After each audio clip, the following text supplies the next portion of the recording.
Hawaii Entertainment News, where we will talk about all the news that's happening around the film and entertainment industry in Hawaii. You're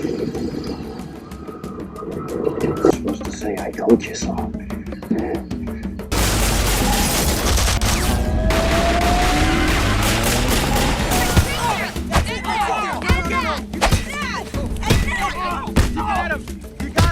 Enough! Are you okay? Oh my gosh, he's Superman! This is a video game, which means we all have special skills.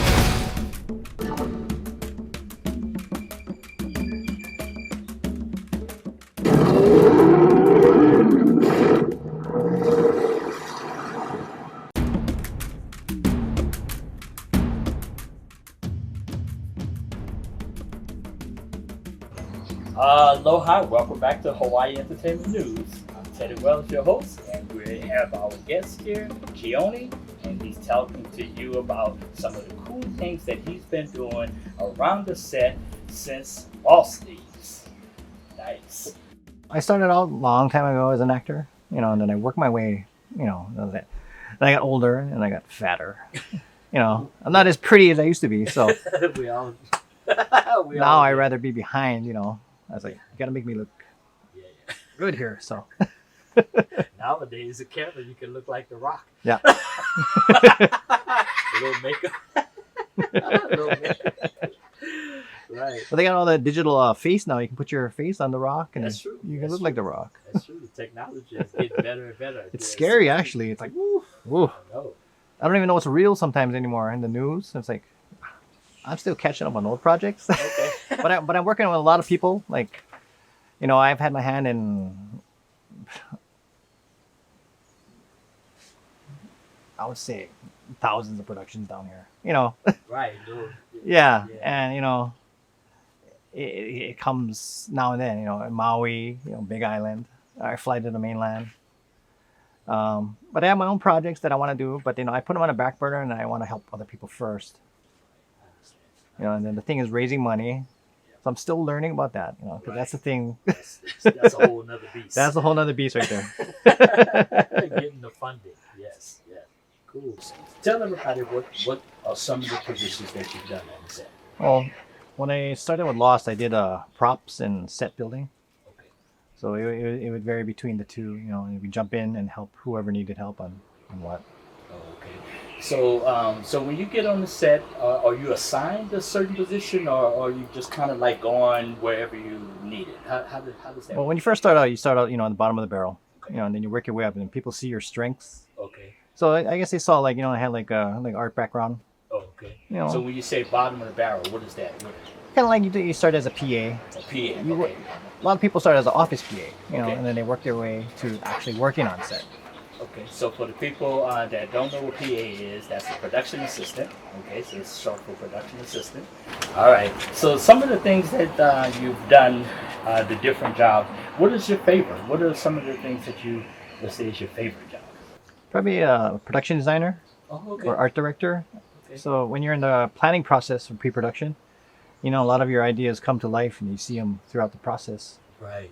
So you see them while you doing it. Oh, okay. You design it and then you build it, and then it's shot and then you see it in the final edit. Now, is that a talent you already knew you had, or you just kind of discovered it while you were working?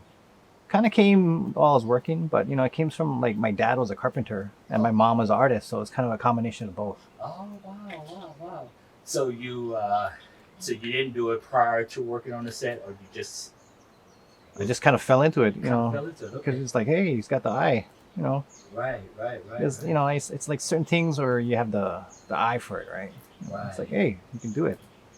You see somebody else doing it. It's a rare thing that I see in certain people, Okay. and it's hard to find, and I say, hey, you got the gift too. Right. On my spare time, I do kind of like commissions. Okay. So I do like a lot of builds for like a lot of mainland films, like sci-fi.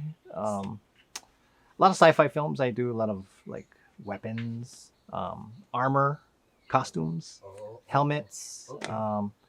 So I have a bunch I can showcase, and I build also like post-apocalyptic weapons. So I have this huge axe that we made out of this 24-inch saw blade. So it's like, like bigger than this rock here. Oh wow! And you carry it, and it's actually really heavy. It is heavy. 10 pounds, 20 pounds, About 20, 30. 20, 30 pounds. Wow. So it seems like that's your expertise is the costuming and the designing. Yeah. Nice. There's this, they call it an E-web cannon, but it's actually this big, heavy cannon that's on a big tripod. Like, almost like a camera tripod. Right. And, I built that from parts from like a moped and blower, I mean, when people can recognize, like, see, private hunter can recognize certain things that went into the build. In the build. Yeah. Yeah, Hunter will be able to recognize because that's what he does. Yeah. Creative. Nice. So what is this cannon for? It's a prop. It's a prop. Yeah, it's a prop that's. It wasn't actually. I mean, it's kind of it's a variation of the one that was in the. There's a show called The Mandalorian, and they have one of those. They kind of showcase, and it's sort of similar like that. So, Oh, okay. it's Hawaiian version. Hawaii version. So when Hawaii comes, when the Star Wars series comes on here, maybe they can look us up. Hey, you never know. You never know.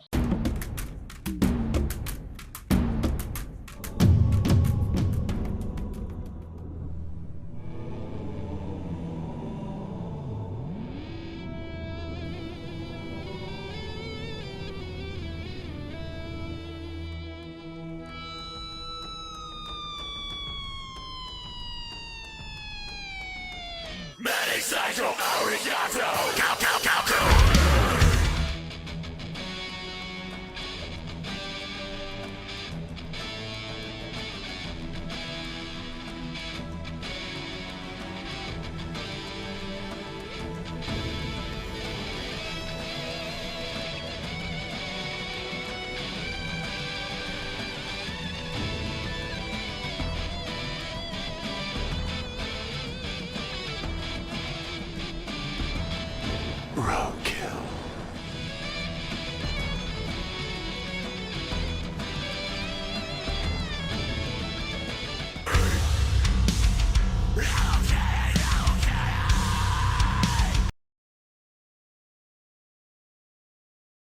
Aloha, welcome back to Hawaii Entertainment News. We have our guest Keoni, and he's talking to us about some of the cool jobs that he's been working around the sets in Hawaii. So, all right, so my producers tell me that you made a throne from Game of Thrones. Tell me a little bit about that. Yes. So there's a popular show called Game of Thrones, and in the show they have this throne that's in the capital and it's made from what they say is 1,000+ swords, melted from one conqueror who melted all their enemy swords into one throne as a symbol. That's a simple. Yeah. That makes sense. So I was like, wow, that'd be really cool if I could make that, but lighter. So I got swords from like China. They send in box. Oh, So I got like about 300+ swords, oh, wow. and then, I got it sent from China because they sell it in bulk. Okay. So I had it set, and then, funny story is, the first iteration I made, I kind of built it halfway, and I was building it in my garage, and one day I came home and it was gone, and I was like, where'd it go? Oh. And then I looked on the ground and I saw pieces of it like shredded, and then I kind of figured, it's like, okay, wait, bulk rubbish comes once. So a bulk rubbish truck came, thought it was rubbish, threw it in there, incinerated, right? And there's pieces all over, and then I called and I was like, hey, did you guys destroy a throne? And they're like, oh yeah, we thought it was rubbish. Oh my god. So I was Were you kind able to recover any of it back? Or? I still had some pieces from it, but that one was kind of lost. So, maybe like a year later, I was like, yeah, I'll rebuild it. So then I rebuilt it, and I actually rebuilt it better, I finished it, and then that's the throne that we have today, And y'all use it. That we take it to all the Comic Cons, and we do weddings, we did stuff at the Hilton for these conventions that are there for 5 days. We did a female lawyers convention. So what do people do? Are people able to sit on it and take pictures? Yeah, so they have themes. Like they go do a Game of Thrones theme. Okay. And people dress up, and they're like, hey, we have the throne, and it's a perfect photo opportunity. Oh, of course. Like the weddings we do, the weddings are crazy because it's like they have these, what's called the red wedding, and they reenact everything that happens at these weddings that people die. So for the last, I guess, 5 or 6 years, I've been doing these local, well, there's a local Comic-Cons and there's also mainland Comic-Cons that come here. Okay. So anytime they come down, we have a bunch of props from like Game of Thrones. Oh, okay. So we have the Iron Throne, and then we had a bunch of different set pieces that, was interactive for the Comic-Con people. They come in and they take pictures with it. It's interactive, so they put their face behind it, or they can have a sword. Okay. It was fun for like kids and adults.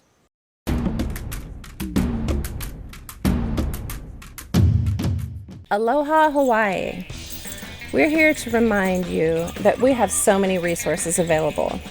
If you are deaf, if you know someone who is deaf, if you know a new family that has just received a beautiful deaf child, there are resources out there to support you. We have so many. We have CSC. We have early intervention. We have the newborn hearing screening program. We have DCAB, and so many more resources. If you'd like to take an ASL class and learn more about the deaf culture, Kapi'olani Community College has classes. There's so many things that you can do to help and support. And then if you need resources, reach out, because people want to help here in Hawaii. It's what we do, it's our aloha.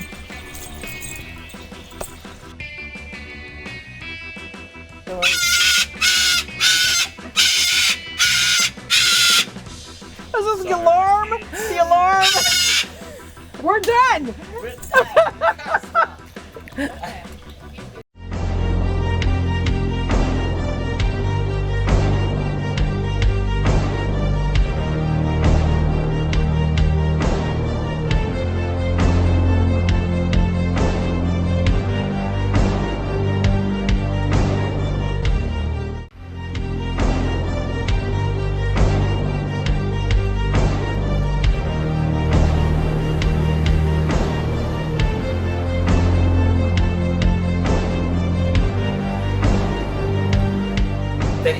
Steadicam operators were going around people with a manual, right? So I wanted to make a rig that can actually put the person in the middle and have the camera spin around them. Nice fluid motion. There's no jerkiness. There's no drone. No drone. Okay. So is it on a track or? So it's kind of like a crane on it. Oh, it's kind of counterweighted and articulating on this side. Middle, there's a platform for a single person, or you can do 2 people. It's a couple. They're hugging and kissing, and then we have a longer one that's actually for if they want fighting. So it goes around them. And it goes around. Yeah. Now it's on its own track, or how it's on a bearing. A bearing. Yeah. Okay. Big bearing. Best I can say is a merry-go-round. Oh yeah. Like a merry-go-round. Oh, yeah. like a merry-go-round. Okay. So it spins like that. It goes around, and then you can adjust the height. You can push in, input different lenses to get different shots of them. Oh, nice. So we've done a couple weddings with those. Okay. Done a couple film productions. Okay. So it's kind of still in the testing phase, but because we want to add different movements to it. That sounds cool. That sounds like something I want to try. And get you on there. Yeah.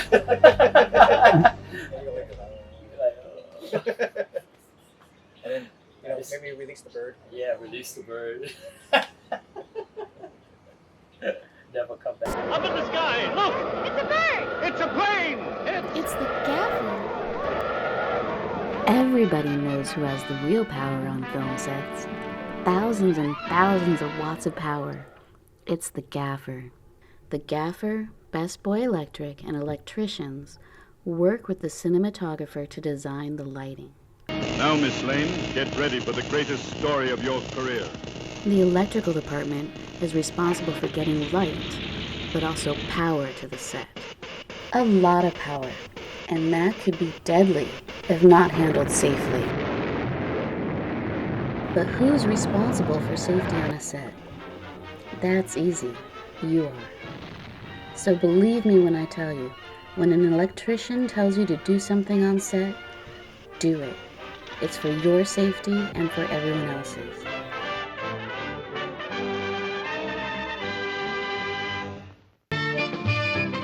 Just sit right back and you'll hear a tale of a fateful trip that started from this tropic port aboard this tiny ship. The mate was a mighty sailing man, the skipper brave and sure. 5 passengers set sail that day for a 3-hour tour, a 3-hour tour. The weather started getting rough, the tiny ship was tossed. If not for the courage of the fearless crew, the minnow would be lost. The minnow would be lost.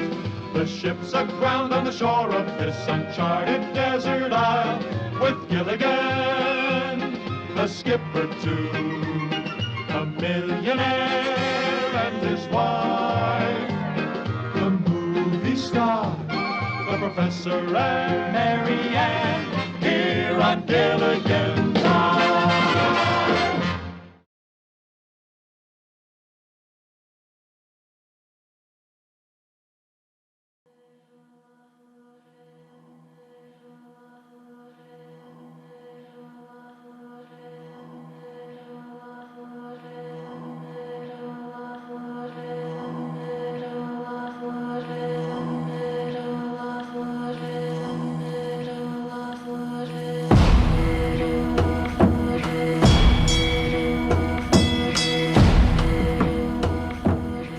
The last few has been like did a Netflix show for Joe Coy. Oh, okay.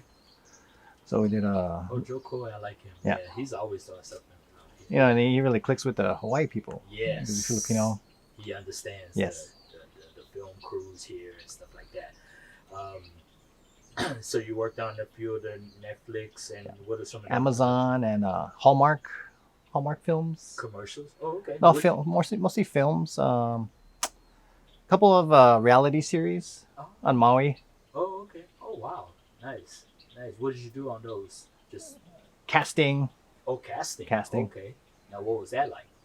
That was fun. That was interesting because you have all these different personalities and a lot of drama. From the cast, Right. And I guess it's a given because it is a reality. You have to create drama. right. So the casting part. Tell us a little bit about that. The casting. What did you do in the casting? How were you given instruction from the director as to what they needed? Was it on the shoot?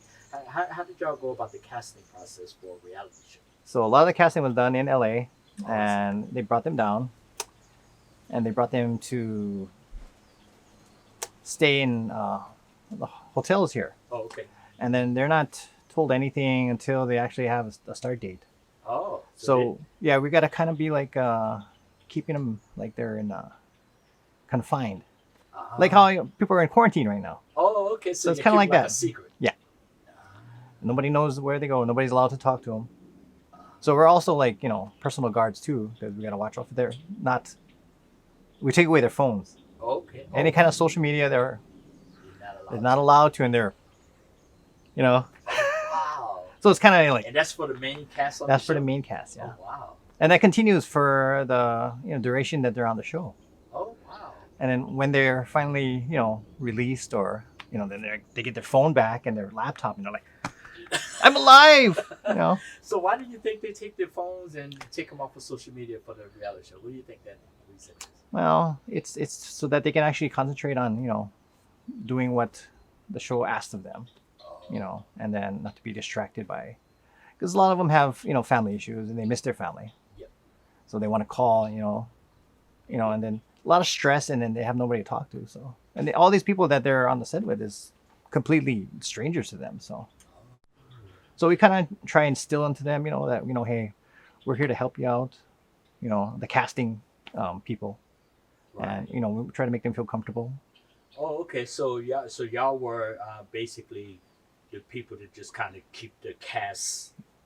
I don't know what word I'm looking for, like motivated. Or, Motivated, and we're kind of like their counselors, and Oh, and then we supervise them and say, hey, and whatever kind of needs they need, we send somebody to get supplies or medication.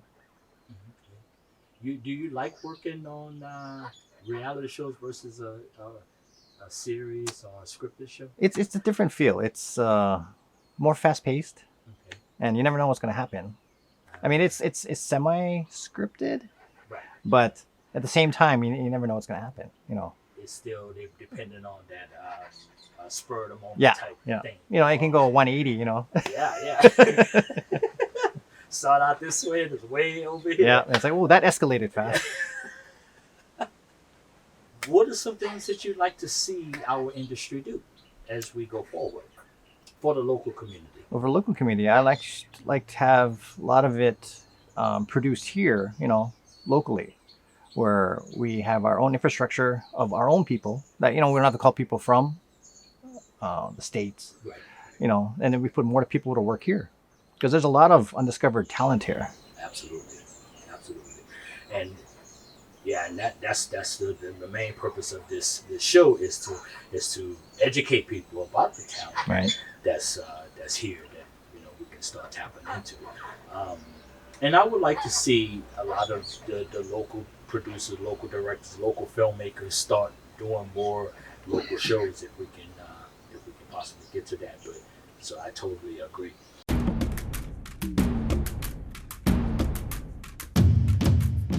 Next time on Hawaii Entertainment News. The person came to the office wanting to fight me. See? They came to kick my ass. And I'm like, Yeah, it's not my fault. I'm doing what I'm told. right. Like I'm like, I want you to can't, get I your can't. money. Yes. Hey, Yeah, like perfect story. I want to make sure that everyone gets paid. That's Perfect story. up first and Perfect foremost. Yeah. One more time For the people in the back. for the people who are just arriving. Just arriving, yes. I Yes. can't pay anybody differently than what is on paper. On that paper. There you go. Straight up. All right. I was just laughing to myself. I'm like, I'm gonna get in so much trouble for divulging all these secrets. No, you're not. No, you're not. Hey, we both gonna get in trouble, Cass. You a bad influence on me. I'm gonna blame it on you. It happens. It's not You the first accountant. time. Hey, you the payroll department. I could just keep blaming you. It's Oh, Cass' great. fault. Wonderful.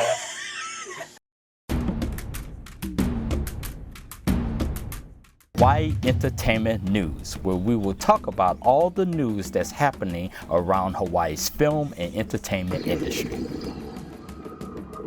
You're supposed to say, I told you so.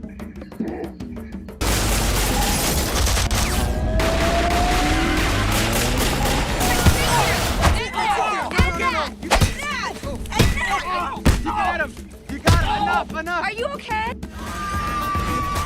Oh my gosh, he's Superman! This is a video game, which means we all have special skills.